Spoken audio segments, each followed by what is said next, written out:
We see people around us with different personalities, and many people have a dramatic personality, meaning their character is dramatic.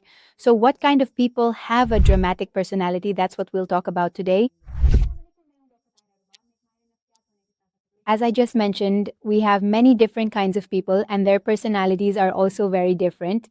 Some people have a very dramatic personality, and their moods change so suddenly that we can't understand what's happening. One moment, they'll start crying at every step, and the next, they'll crack a joke so unexpectedly that you won't even realize what just happened. Similarly, sometimes they'll behave so strangely that you'll feel embarrassed in front of others, and you won't understand why they acted that way.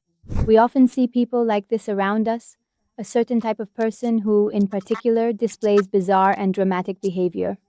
They might suddenly start crying, suddenly start laughing, crack a joke out of nowhere, or do something embarrassing in front of others. You can't figure out what's going on, and they immediately start doing these things without warning.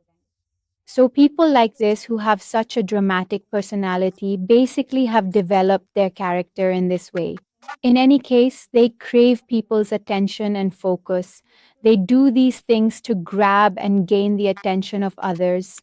These people can go to any extent, and any level of drama can be created by them.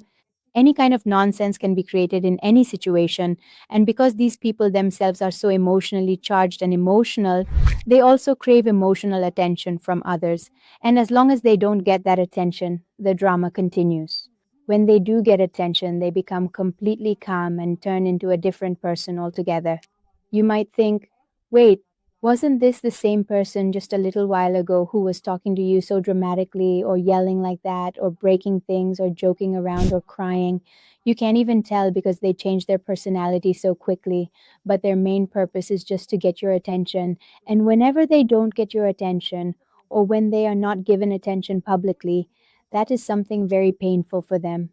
You must have seen such people at weddings or functions where even small things turn into big issues for them. For example, we weren't asked for tea or we weren't attended to properly. All right, then, we won't stay here. We just won't.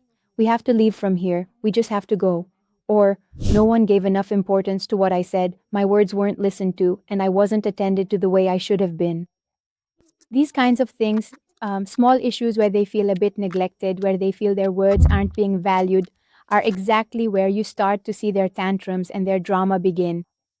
So, what's the purpose? It's attention. And why do these people behave this way? It's because from childhood, they haven't really faced criticism or haven't been given any criticism. The family members have pampered them a lot, given them a lot of attention and focus. And then, somewhere in your family, whether it's your mother, your father, or someone else, there is always at least one figure who has a strong personality, and you start copying them. By observing them, this same behavior starts to develop in you as well. So, either in childhood your exposure is such, or you have been given a lot of love and affection. This is one side. On the other side, when we look at it, it can also be that you were neglected a lot, that you didn't get enough attention and focus. The issue with such people is that they are not able to properly communicate their emotions to you. In other words, they can't really express what they actually want or why they crave so much attention and focus from others. They just know that they want to be the center of attention at all costs. They need it no matter what. So, a lack of communication skills is a major problem for them. They don't know how to convey their thoughts to others.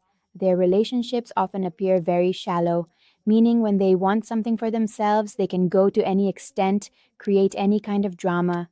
But if you look at their relationships, they are very shallow, very weak, and they themselves won't be able to respond in a very sound or emotionally composed way either. To help such people, well, first of all, you can't really help such people because those who suffer from personality problems whose issues are related to their personality normally don't even come to you. They don't even realize that they have a problem. They think that the problem lies with others, that it's others who need treatment. If there are such people around you who need help, then psychotherapy in particular can help them. First and foremost, you have to make them realize that they need treatment, that they need help. This is also a very big challenge. If this can be achieved, then psychotherapy is a systematic method, a treatment, and such people can be helped. Group therapy can also help such individuals. We hope that today's topic